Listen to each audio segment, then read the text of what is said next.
Hello, my name's Justin. We're here to talk about simple homeowner maintenance for your furnace, changing your furnace filter.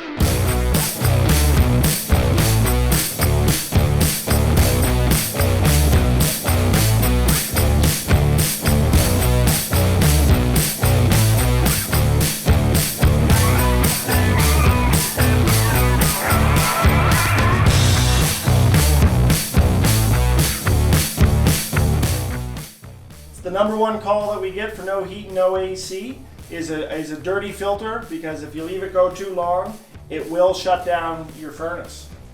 Very simple. We just remove the filter door. Here we can notice that you want to make sure that you're getting the proper size. So this particular one is a Honeywell. It's 16 by 25 by 4, and it's a MERV 11 filter. We recommend that as a minimum. Another thing to note would be the direction of airflow. So you want to make sure that the filter, when you reinstall the new one, the arrow is pointing towards the furnace. You can simply remove the filter,